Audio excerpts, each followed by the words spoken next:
This video introduces a propaganda technique called disambiguation. Ambiguity means being open to more than one interpretation. Ambiguity is the natural enemy of propaganda. Propaganda cannot operate effectively when life is seen as vastly complex, subtle, or mysterious. Propaganda needs everything to be black and white, and it operates best when everything is seen as a choice between two starkly contrasted alternatives. Sometimes reality presents things this way, and sometimes it's easy and you really do get to choose between black and white, obvious good and obvious evil. But it's usually not that simple. Life presents us with mixtures and we're constantly faced with hundreds of shades of gray, and it's up to us to sort it out. It's not fun, and we wish we didn't have to do that. We wish it were simpler. Propaganda grants that wish. It disambiguates. It sets up dichotomies and urges us to choose one. If stark contrasts don't exist, it creates them for us, which is to say that it creates the perception of contrast, whether it exists in reality or not. There's the us versus them, the good versus evil, liberal versus conservative, urban versus rural, saved, unsaved, mind, body, etc. Sometimes it fabricates a difference out of nothing, but good propaganda is based on truth. It takes truth and bends it to its purpose. So in order to set up its dichotomies, it usually takes a real minor difference and amplifies it into something extreme. For example, if you look at contemporary politics and the issues of national defense or gun control, there's been very little difference between, say, the Clinton administration, the Bush administration, and the Obama administration after that. It's really business as usual as far as these topics are concerned. And yet each election, the candidates were presented as being black and white on these issues, opposites. Obama was coming for everyone's guns when he got in office. Did anything change? No, not really. But the presentation of the candidates as absolutely for and absolutely against firearm ownership was a real influence in the public mind. It effectively terrorized people who bought into the dichotomy they were presented. And the ironic outcome was that all it did was sell a lot of guns. In terms of military policy, the same thing can be said. Obama continued without blinking an eye what had been put in place before him. In this light, we can see that the political parties themselves are just massive functions of propaganda. They each provide to people a set of ready-made, off-the-shelf answers to life's questions. These answers are always immensely simple, so they can be easily consumed while sitting in front of the television in the evening, which is just about all the time your average person has to dedicate to actual study. The party solutions are few in number, so they can be assembled into a platform, and they are obvious, at least in the way they are stated by the talking heads. And if we are obviously right, then they are obviously wrong. In this way, the party fights all your spiritual battles for you. Religion used to do this, but in a world where religion has been successfully excluded from public life, the Bill Myers and the Bill O'Reillys serve the function of priests for modern men, consoling, absolving, justifying, and most importantly, identifying the good and the evil so that the individual doesn't have to. The Democrats and the Republicans are the black and white of disambiguation. That's why there can be only two. Three would destroy the dichotomy and the linear view of life that it presupposes. It would disrupt everything. Now, to switch to another example, disambiguation propaganda also plays a significant role in history. History is one of those areas that is always ambiguous, and its events are almost always susceptible to a variety of interpretations.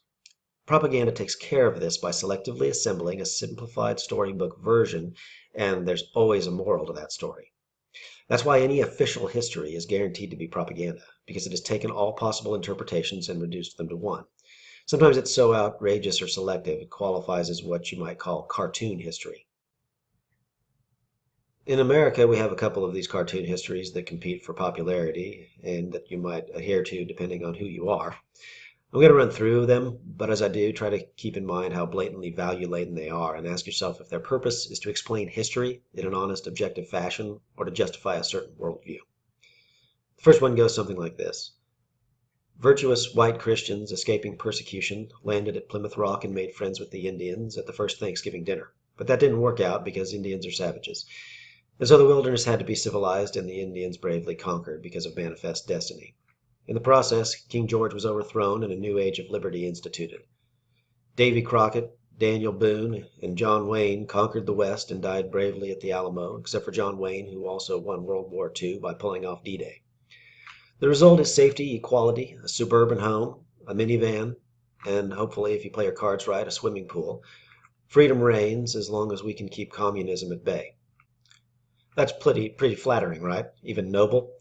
So if you fall into the Americas are the greatest country in the world appointed by God to spread democracy, end of the spectrum, you might use this one.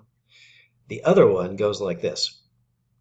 White people in search of wealth landed on Plymouth Rock and brought with them disease, slavery, genocide.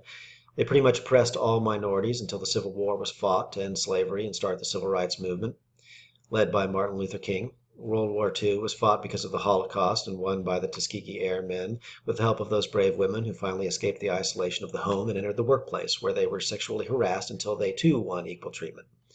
Their victory has ushered in the present age of equal rights and diversity. Oh, and the pyramids were also built by black people because the pharaohs were black. Now, if your heart aches for civil rights movements and racial issues, then you might use a variant of this one.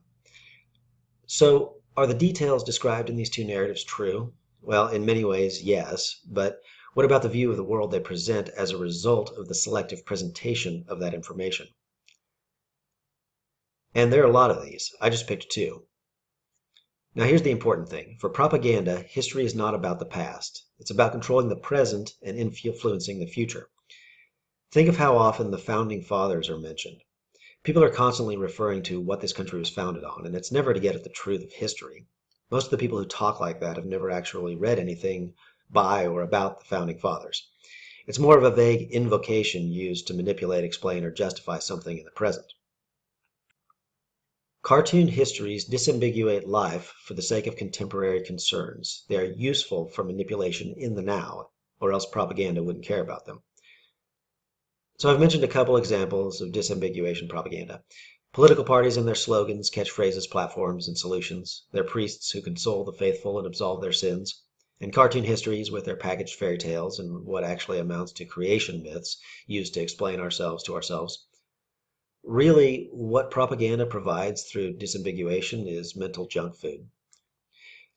It's processed, refined, simplified, packaged, and made readily available for mass consumption. Any unpleasantness is removed or hidden by artificial sweeteners. It may not be healthy, and it may not even be real, and in fact, some of it might be poisonous. But in this day and age, who has time to cook?